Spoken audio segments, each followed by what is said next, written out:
Welcome back to my YouTube channel. Guys, today we discuss important question of chapter 3, Nazism and the Rise of Hitler, class 9th history. So this is very important chapter. Hitler के rise के बारे में है, नाजिज उसकी party and किस तरीके से Hitler ने ज्यूज के साथ एंड बाकी रेसेस के साथ ट्रीट किया था, हमें उस सब के बारे में चैप्टर से पता चला।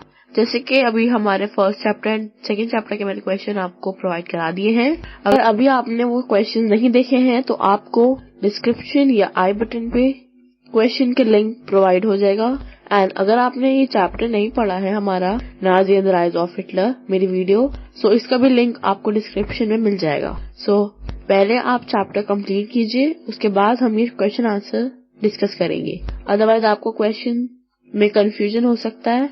सो पहले चैप्टर। ऑलराइट, हम अभी अपने क्वेश्चन स्टार्ट करते हैं। जिन्होंने देख लिया है चैप्टर्स, वेल एंड गुड। हम क्वेश्चन आंसर्स की वीडियो कंटिन्यू करते हैं। सो ये हमारे कुछ शॉर्ट क्वेश्चंस हैं, इनमें अराउंड 1 to 2 मार्क्स के क्वेश्चंस हैं, मिक्स हैं। हम पहले ये देखने वाले हैं। चलिए, हमारा फर्स्ट क्वेश्चन कहता है what was the original name of the Nazi party. Nazi party का ओरिजिनल नेम क्या था? जैसे कि हमने चैप्टर में देखा था, बहुत सिंपल सा आंसर है इसका। आई होप आपको चैप्टर में मिल जाएगा, मेरी वीडियो में मिल जाएगा, कोई प्रॉब्लम नहीं आएगी। Alright, question number second, who could enter junk walk. आप जानते हैं जंक वॉक जो है ये किस लिए बनाया जाता था? बच्चों के लिए, बेसिकली यूथ के लिए, जर्मनी के। एंड अलग अलग स्टेजेस पे अलग अलग एज के डिफरेंस के हिसाब से ये ग्रुप बनाए जाते थे, जहां पर बच्चों को, स्पेशली बॉयज को, नाजी आइडियोलॉजी सिखाई जाती है। तो आपको बताना है कि जंक वॉक में कितने एज तक के बच्चे जाते थे। तो आप आई थिंक आपको पता होगा, याद होगा। तो आपको सिंपल 1 लाइन में आंसर लिखना है। Alright, question number 3, name the peace treaty signed at the end of world war second. World war 2 के एंड पे जो ट्रीटी साइन हुई थी, okay, this is world war 1। तो फर्स्ट वर्ल्ड वॉर के बाद कौन सी ट्रीटी साइन हुई थी, हमें ये बताना है। वेरी फेमस ट्रीटी, आपको पता होगा, ट्रीटी ऑफ वर्साइल्स। ऑलराइट, ये इसका आंसर हो जाएगा। Question number 4, define the term hyper inflation. हमने जब अपना चैप्टर पढ़ा था तो हमने ये वर्ड पढ़ा था, टर्म पढ़ी थी। हाइपर इन्फ्लेशन क्या होता है, ये कैसी सिचुएशन होती है, क्या होता है इस टर्म में, आपको पूरा बताना है डिफाइन करके। अराउंड 2 मार्क्स का क्वेश्चन ये आ सकता है। Alright, question number 5, name the country included in axis power in world war 2। Now second world war में कौन सी कंट्रीज थी जो कि एक्सिस पावर में इंक्लूड थी, उसके नाम बताने हैं। आपको पता होगा axis and allied power 2 powers थी हमारे वर्ल्ड वॉर में। तो एक्सिस पावर की कंट्रीज का नाम आपको पता होना चाहिए। इवन आपको अलाइड पावर की कंट्रीज का नाम भी पता होना चाहिए, बिकॉज कोई भी क्वेश्चन आ सकता है, तो आपको कुछ भी छोड़ के नहीं आना है, आपको सब पता होना चाहिए। ऑलराइट, इजी है, आपको बस कंट्रीज के नाम लिख देने हैं। नेक्स्ट क्वेश्चन पे चलते हैं। Question number 6, what was the enabling act. तो ये जो एक्ट है ये कब आया था एंड इसमें क्या था? इफ यू रिमेम्बर, इसी एक्ट के जरिए हिटलर पावर में आया था। अगर आपको याद हो, आपने वीडियो में देखा हो, सो आपको यह आंसर भी मेरी वीडियो में मिल जाएगा, चैप्टर्स में भी मिल जाएगा। इजी है, आपको जस्ट 1-2 लाइंस में करना होगा। Question number 7, what was Gestapo. तो ये टर्म किसको डिराइव करती है? इस टर्म से हमें क्या समझने को मिलता है, क्या मतलब है इसका? Again very simple answer. अगर आपको याद हो तो जितनी भी पुलिस या आर्मीज में जो हिटलर ने चेंजेस किए थे, तो उनमें से ये एक था, ये उन्हीं से कनेक्टेड है। सो आई थिंक अब आपको थोड़ा याद आ गया होगा। अगेन इसका आंसर आपको बुक में मिल जाएगा। हम नेक्स्ट क्वेश्चन पे चलते हैं। Question number 8, what was Holocaust. Very important question. Holocaust क्या है? बहुत सिंपल आंसर है। होलोकॉस्ट क्या था? जस्ट वो एक नाजी ऑपरेशन था जिसमें लार्ज नंबर में वो अनडिजायरेबल, अनवांटेड रेस के लोगों को मारते थे। ठीक है, बस यही होलोकॉस्ट में है। आपको जस्ट शॉर्ट में आंसर लिखना है। वैसे इसका काफी बड़ा भी क्वेश्चन बन सकता है, अदरवाइज यहाँ पर आपको सिर्फ 1 और 2 सेंटेंस में काम हो जाएगा। Alright, last question, question number 9, name any 2 ghettos. So हमने गेटोज पढ़े थे, यहाँ पर ये भी क्वेश्चन आ जाता है, व्हाट वाज गेटोज। सो आपको पता होना चाहिए, ये वो एरिया है जहाँ पर ज्यूज के लिए रहने को कहा गया था। उनको अलाउ नहीं था, फ्रीडम नहीं थी उन्हें कि वो पूरे सिटी में, पूरे स्टेट में और कंट्री में ऐसे घूम सके। जहाँ पर उनके लिए ये एरियाज बनाए जाते थे, गेटोज, वहां पर वो रहते थे। तो आपको पता होना चाहिए। नाउ यहाँ पर 2 नेम्स पूछे हैं गेटोज के, ऐसे 2 एरियाज बताओ जो गेटोज थे। तो आपको अगेन ये बुक में मिल जाएगा आंसर। 2 वर्ड्स में है बस, 2 कीटोन्स के नाम लिखने हैं एंड वेरी इंपॉर्टेंट क्वेश्चन, ये अक्सर आ जाता है। ऑलराइट, तो ये थे कुछ हमारे शॉर्ट आंसर टाइप क्वेश्चन। आप इन्हें नोट डाउन कीजिए, अच्छे से फाइंड आउट कीजिए बुक में से, अदरवाइज आपको वीडियोस में भी इसके आंसर मिल जाएंगे। देन अगर आपको कोई प्रॉब्लम होती है तो आप मुझे कमेंट सेक्शन में बताइए, मैं आपको इनके आंसर प्रोवाइड कराऊंगी। ऑलराइट, नाउ हम अपने लॉन्ग क्वेश्चन की तरफ चलते हैं। लॉन्ग आंसर टाइप क्वेश्चन, ये यहाँ पे मैंने 5 लॉन्ग क्वेश्चंस दिए हैं। इस चैप्टर में काफी सारे इंपॉर्टेंट इवेंट्स हुए हैं, डेट्स हैं, तो उन सबको आपको देखना है, कोई भी चीज छोड़नी नहीं है। मैंने यहाँ पे जो क्वेश्चन लिखे हैं आप उन्हें नोट डाउन कीजिए, फाइंड आउट कीजिए एंड अगर कोई प्रॉब्लम होती हो तो मुझे बताइए। एंड अगर आपको इन क्वेश्चन से अलग कोई क्वेश्चन पूछना हो तो आप मुझे वो भी शेयर कर सकते हैं, मैं उसके आंसर आपको प्रोवाइड कराऊंगी। चलिए हम अपना फर्स्ट क्वेश्चन देखते हैं। Question number 1, why Nazi become popular in Germany 1930।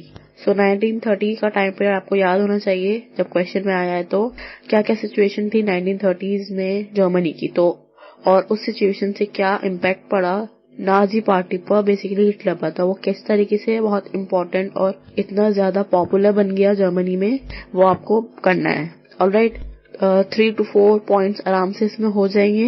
Important question है, बड़ा है, सो अच्छे से आपको बुक में से मार्क करके लिखना होगा। Question number 2, what are the feature of Nazi thinking. Nazi thinking के क्या फीचर्स थे, आपको ये बताना है कि वो किस तरीके से किस सेक्शन के साथ सोसाइटी के कैसा ट्रीट करते थे या कैसी थिंकिंग रखते थे। जैसे कि बॉयज के लिए हिटलर का ये थॉट था कि लड़कों को बहुत ज्यादा मस्कुलिन होना चाहिए, स्टील हार्टेड होना चाहिए, अग्रेसिव होना चाहिए, एंड वो यूथ पे बहुत ज्यादा ध्यान देता था। आप सबने जैसे चैप्टर में पढ़ा, गर्ल्स के लिए ये था कि उनको अच्छी मदर होना है, एंड उसने ये भी कहता था वो कि उसकी जर्मनी में उसकी पावर में मदर का बहुत इंपॉर्टेंट रोल है। एंड इसी तरीके से रेशियल हायरार्की के लिए उसका कैसी थिंकिंग थी, मतलब सबसे ऊपर टॉप मोस्ट रेस कौन सी थी उसकी अकॉर्डिंगली, एंड सबसे लास्ट रेस कौन सी थी। सो इस तरीके से आपको उनकी सारी थिंकिंग लिखी है, सारी फील्ड्स के बारे में। अराउंड 4 to 5 पॉइंट्स आराम से इसमें हो जाएंगे। 5 मार्क्स का ये क्वेश्चन भी हो सकता है, फीचर्स। सो अच्छे से इलैबोरेट करके आपको लिखना होगा। Next question, question number 3, how Nazi established a racial state after coming into power. तो नाजी पार्टी ने किस तरीके से रेशियल स्टेट बना दिया फाइनली अपनी पावर में आने के बाद।